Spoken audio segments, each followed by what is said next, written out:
Pengertian etika profesi.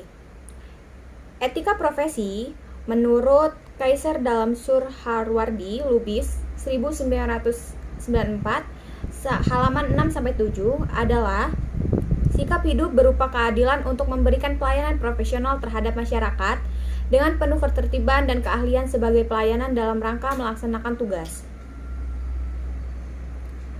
Berupa kewajiban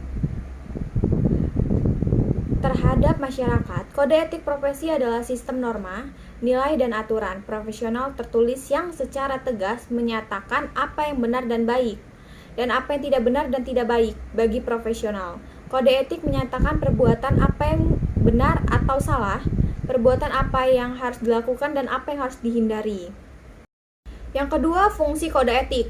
Kode etik profesi itu merupakan saranan untuk membantu para pelaksana sebagai seseorang yang berprofesional supaya tidak dapat merusak etika profesi. Ada 3 hal pokok yang merupakan fungsi dari kode etik profesi. A. Kode etik profesi memberikan pedoman bagi setiap anggota profesi tentang prinsip profesionalitas yang digariskan. Maksudnya, bahwa dengan kode etik profesi, pelaksana profesi mampu mengetahui suatu hal yang boleh dilakukan dan yang tidak boleh dilakukan. B. Kode etik profesi merupakan saranan kontrol sosial bagi masyarakat atau profesional yang bersangkutan. Maksudnya, bahwa etika profesi dapat memberikan suatu pengetahuan kepada masyarakat agar juga dapat memahami arti pentingnya pengetahuan kepada masyarakat suatu profesi sehingga memungkinkan pengontrolan terhadap para pelaksanaan di lapangan kerja.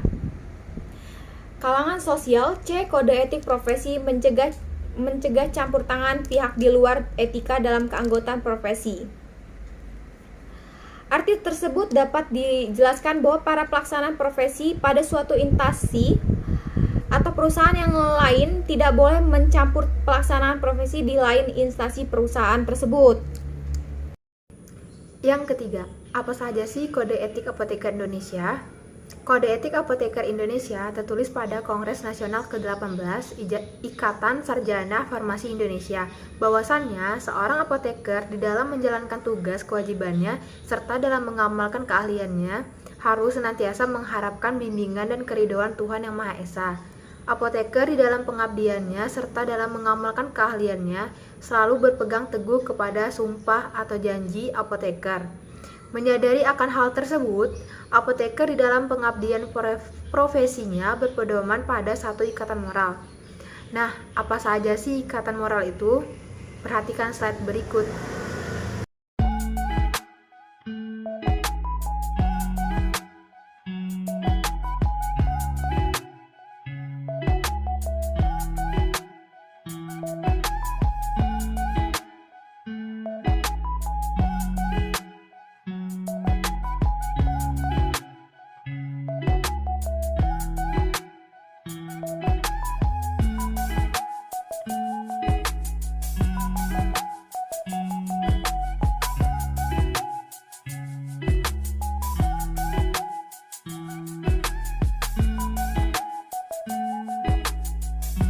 Jadi, kesimpulan beberapa pasal yang terdapat pada slide tadi, yaitu jika seorang apoteker baik dengan sengaja maupun tidak sengaja melakukan atau tidak mematuhi kode etik apoteker di Indonesia ini, maka dia wajib mengakui dan menerima sanksi dari pemerintah ikatan atau organik profesi farmasi yang menanganinya atau IAI dan mempertanggungjawabkannya kepada Tuhan Yang Maha Esa.